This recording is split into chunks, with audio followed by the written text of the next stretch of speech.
There is a new trailer for Matt Reeves' The Batman titled The Bat and the Cat, and it gives us a lot of new footage to obsess over leading up to the film's release, which is due out in March of 2022. This latest trailer continues to ooze confidence with Robert Pattinson's darkest take on Bruce Wayne, the creepy plan of Paul Dano's The Riddler, and the fantastic chemistry that Pattinson's Caped Crusader will share with Zoe Kravitz's Catwoman. In this video, I'm going to be discussing the trailer, breaking down the new scenes on display, and explaining what it all could mean for this latest iteration of The Dark Knight on the big screen. But before I get into it, if you want to see much more videos on the Batman leading up to its release date, including the first video in my Road to the Batman series this week, then don't forget to support this upload by giving it a like rating, subscribing to the channel, and turning on your notifications. Also, feel free to check me out on Twitter, Facebook, Reddit, and Instagram at Cortex Videos, which is all linked in the description below. But without further ado, let's discuss the new trailer for The Batman.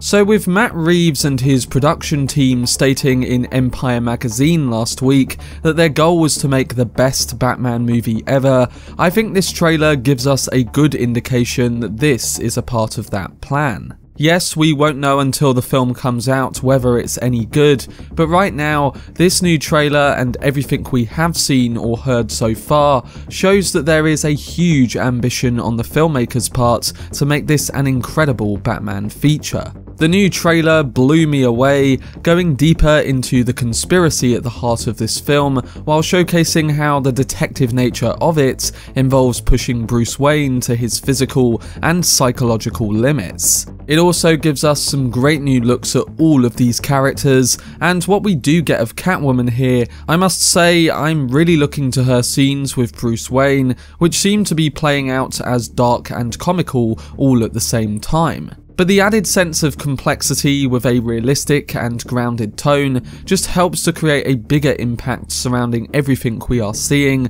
and this new trailer is all about sending a message. Starting off, we get a big essence on the crippled psychology of Bruce Wayne. We learn more deeply in this footage that Matt Reeves' movie is going into how Bruce Wayne should have gone to therapy and gave more of his family's wealth to helping those in need. He could have taken a more traditional path when it comes to solving corruption in Gotham City. But what I'm sure we will learn here is while this might have helped some of the problems, there is a greater need for the Batman in his rise to getting that titular title. We get a brief intro with Bruce and Bella Real, putting this notion at the forefront of our minds, with Wayne enduring the hard truth about sitting on his wealth rather than using it to make a difference. This is then answered by the mix of footage that follows, giving us a view of the action in his life as both Bruce and the Batman. This is of course a much younger and faltered version of the character, someone who is yet to be the Crusader we know, essentially putting some truth in what Bella says over those opening shots. And we do see moments intercut of Batman relentlessly chasing down Colin Farrell's The Penguin in a Batmobile sequence, that being all photographed with no use of CGI,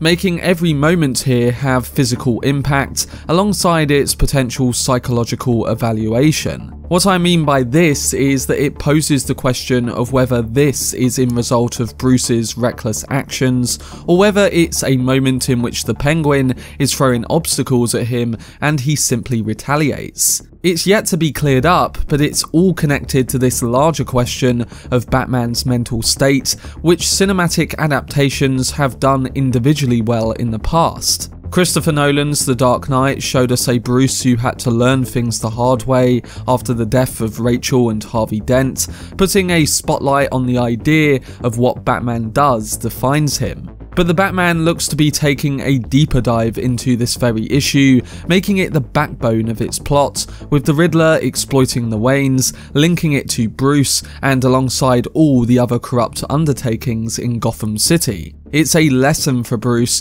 and a greater examination of his psychology in a broken city.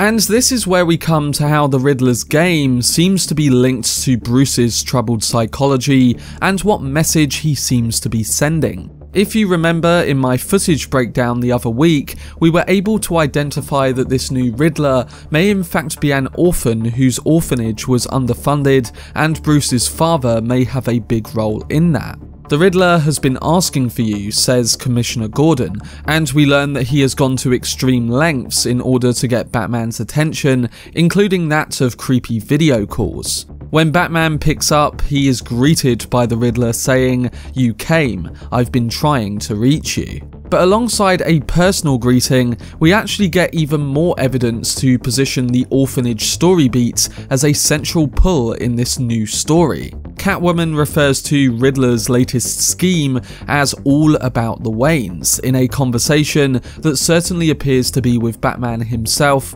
making it seem that either she knows he's Bruce already when the movie starts, or will discover his identity earlier on. The Riddler is clearly targeting Gotham's elite, and with him also knowing the identity of Batman, it gives us the extra motivation for Bruce to suit up and take down this growing threat. It's a personal plan from the antagonist, who in the trailer says, "I'm just here to unmask the truth about this cesspool you call a city. You're part of this too." But while we don't know whether the Riddler knows his identity right from the get-go, what's more interesting is how the Riddler may be attempting to out the Batman's identity for his own plan, again putting personal stakes into the mission to apprehend a dangerous serial killer. Maybe the Riddler's plan is to push Batman into doing something over the line, driving him to his breaking point. After all, Matt Reeves did say that this is truly a film that challenges Bruce to his core, and that they are explicitly mentioning the no-kill aspect of the character. Maybe, just maybe, the events of this film leads him into a point where he might even nearly kill the Riddler in order to hide something that he could exploit. Think of it as driving Batman crazy, like in the interrogation scene in The Dark Knight, but this time dialed up to 11. There's also a focus on the many riddles throughout the film, giving us clues and mysteries to work out. Alongside the iconic question mark plastered on rooftops and styled into a cup of latte, we further get an answer to the pretty obvious one. The Riddler says, "It can be cruel, poetic or blind, but when it's denied, it's your violence you may find." And the Batman answers later on saying, "It's justice, the answer's justice." And just like with the Riddler website that had similar riddles to solve last week, the title card of this trailer has symbols that once revealed say, "You are the winged rat." It's all cool stuff used in a great way for marketing, but it once again shows us that this film will be a true detective take on Batman, and the Riddler's mysteries will be at the very heart of that. And all of the Riddler's personal questions and his greater plan results in the personal effects that this film seems to be dissecting. We get quotes like, "All these years, you lied to me, Alfred," showcasing a Bruce Wayne that feels betrayed by those around him. "We all have our scars, Bruce," he replies, with shots of Wayne's battered back, highlighting the further physical effects that he receives by being this figure. But it's very obvious that this film is pushing the emotional aspects at the forefront, with all of the links to his past and his parents, showing a Wayne pin, a symbol most likely left over from his deceased mother and father. It's used as a motif to bring Bruce down to a human level, while the chaos ensuing in Gotham threatens to corrupt him into violent acts. He's still a Wayne, as Alfred remarks in the new trailer. But it's not just the people close to Bruce that fear this very turn, as the new footage shows Gotham's police department expressing their own doubts, one which shows the ramifications of Gotham defending a caped crusader, which the Riddler threatens to topple. There's this obvious conflict between Batman and Gotham's police too, possibly hinting at Pattinson's character being forced to fend for himself in the light of his family's history being uncovered by the antagonist. This conflict continues from that footage we saw in the initial trailer of things getting heated between Bruce and the GCPD, making it seem like Bruce also knows of the corrupt infestation within the department, even as he works with them to take down a criminal who's exploiting all of it. Very deep stuff from both sides, the kind of things that we like to see from a modern Batman film. But I think the central element here is one that involves Bruce having to prove to the GCPD and the people closer to him like Alfred, Gordon and Catwoman that he is the hero they need him to be. And maybe he'll have to prove it to himself too. It would be a greater emphasis on the development of his character if he goes from being a kind of fragile recluse into the symbol that Batman is, further living up to the title of this film. We'll have to see, but I think the personal aspect that seems to be ingrained into the narrative is probably the most intriguing aspect when it comes to Matt Reeves' Batman.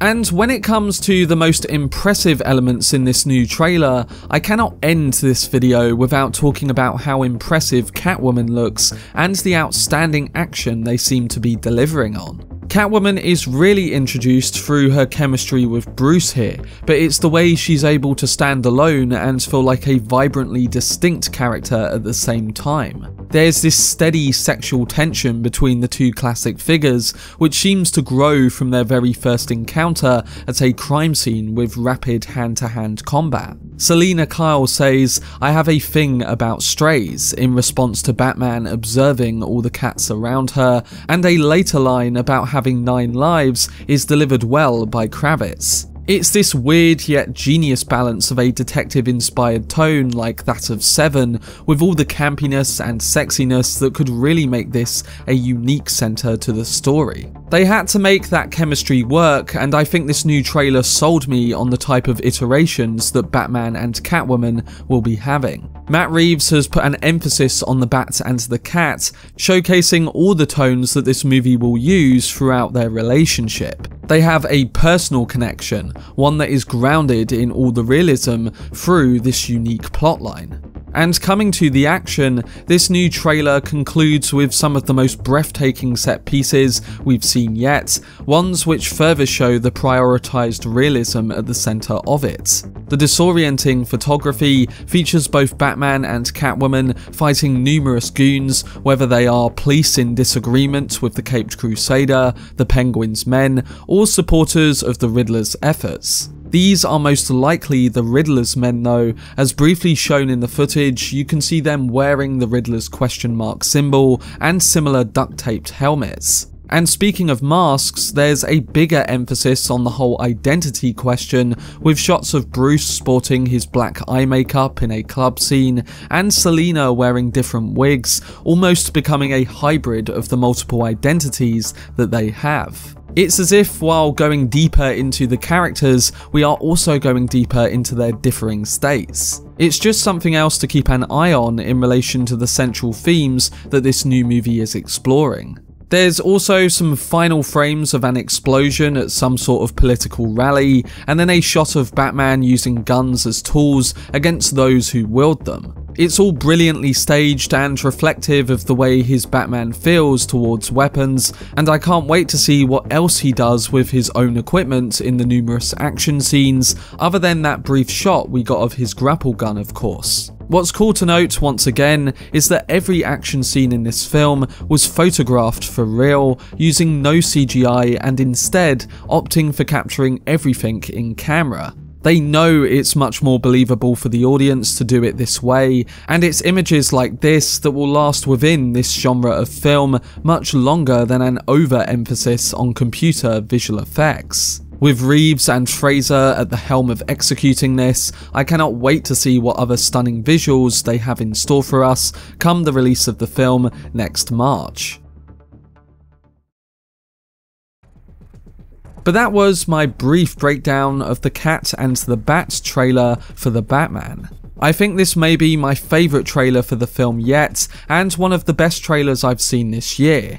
Yes, it gives a little bit more of the plot away, but keeps an essence on the mystery at the heart of this story, and mainly how this is motivating Batman to stop or contain everything going on. It's something we haven't gone as deep into leading up to this new footage, and it's needed to really sell this new story. And from a presentation standpoint, the cinematography is gorgeous as expected by Greg Fraser, who shot Dune. The action is practically staged and photographed superbly, and it really does feel like a perfect balance of commercial superhero cinema with the deeper stuff you want from a well-made Batman flick. This is really what I love about Nolan's take on Batman, and here it seems like it could be even more of a primary focus. We'll have to see, but all the new footage shown here and everything they have released so far just seems to constantly be raising my hype for Matt Reeves' new film. But I'm interested to hear what you guys thought towards the new trailer for the Batman and what you are personally looking forward to in the new film. Let me know down below in the comment section. For more videos surrounding the Batman leading up to its release next year, then subscribe to the channel and turn on your notifications. Also, if you enjoyed this video, remember to leave a like rating and follow me on social media via the links in the description. But anyway, I hope you guys enjoyed it. I've been Cortex, and as always, make some noise.